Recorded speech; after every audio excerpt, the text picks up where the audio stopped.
नमस्कार। आज हम बात कर रहे हैं ऐसे मुल्क की जिसकी हेकड़ी अब पानी की कमी के आगे घुटनों पर आती दिख रही है। जी हाँ, हम बात कर रहे हैं पाकिस्तान की। एक ऐसा देश जो खुद को एटमी ताकत बताता है, लेकिन आज उसके एयरपोर्ट से लेकर खेतों तक हर जगह पानी के लिए हाहाकार मचा हुआ है। कराची में लोग वजू से लेकर वॉशरूम के लिए भी तरस रहे हैं। ये हालत केवल कराची की नहीं बल्कि पूरे पाकिस्तान की सच्चाई बनते जा रहे हैं। कभी दुनिया को डराने वाले मुल्क में आज पानी के लिए मोहताज होना पड़ रहा है। इसी बीच भारत ने जो कदम उठाया है उसने पाकिस्तान की कमर और भी ज्यादा तोड़ दी है। आज हम इसी फैसले पर और इसी दूरगामी असर पर विस्तार से चर्चा करेंगे। बने रहिए हमारे साथ, क्योंकि आगे हर जानकारी आपको चौंका देगी। अब बात करते हैं सिंधु नदी प्रणाली की, वही जीवन रेखा जिस पर पाकिस्तान की कृषि और अर्थव्यवस्था टिकी हुई है। 1960 में भारत और पाकिस्तान के बीच सिंधु जल संधि हुई थी। इसके तहत रावी, ब्यास और सतलुज नदियां भारत को मिली, जबकि सिंधु, झेलम और चिनाब पाकिस्तान के हिस्से में आ गई। भारत को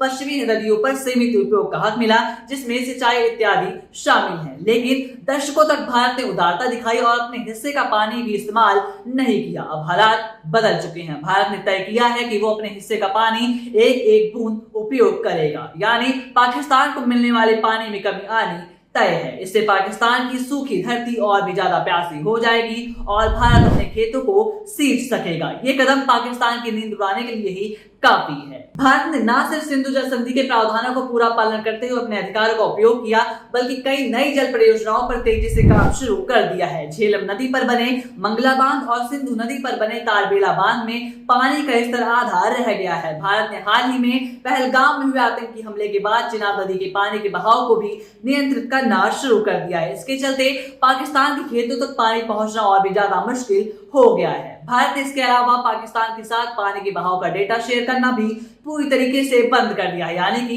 पाकिस्तान को खुद भी नहीं पता होगा कि उसके बांधों में कितना पानी रहेगा। इस कदम से पाकिस्तान की नदियां ही नहीं, उसका भविष्य भी सूखता नजर आ रहा है। पाकिस्तान की 70% जनता आज खेती पर निर्भर है। ऐसे में पानी की किल्लत का सीधा असर फसल और उत्पादन पर पड़ेगा। जब खेत सूखेंगे तो अनाज महंगा होगा, लोग महंगाई से कराहेंगे और सरकार पर विरोध प्रदर्शन का दबाव बढ़ेगा। खाद्य सुरक्षा खतरे में पड़ने से पाकिस्तान को विदेशी देशों से महंगा अनाज खरीदना होगा, जो उसके पहले से खाली पड़े खजाने को और बोझ डालेगा। इस हालात से निपटने के लिए पाकिस्तान अंतरराष्ट्रीय मंचों पर शोर मचा सकता है, लेकिन सच यही है कि सिंधु जल संधि में भारत का पक्ष बेहद मजबूत है। जल संकट के चलते पाकिस्तान को नए वैकल्पिक स्रोत भी तलाशने होंगे, लेकिन क्या उसकी हालत और आर्थिक स्थिति ऐसे नए प्रोजेक्ट के लायक है? ये सब तो सवाल बनी गया है। तो कुल मिलाकर पाकिस्तान का पानी पर निर्भर भविष्य अब गंभीर खतरे में है। भारत ने साफ कह दिया है कि अब वो अपने अधिकारों से समझौता नहीं करेगा। पाकिस्तान की एटमी धमकी अब पानी के सामने बेबस नजर आ रही है। आने वाले दिनों में वहां पर खेत और भी ज्यादा सूखेंगे, बिजली संकट और भी ज्यादा गहराएगा और महंगाई आसमान को भी छुएगी। सवाल यही है कि क्या पाकिस्तान अपनी नीतियों पर पुनर्विचार करेगा?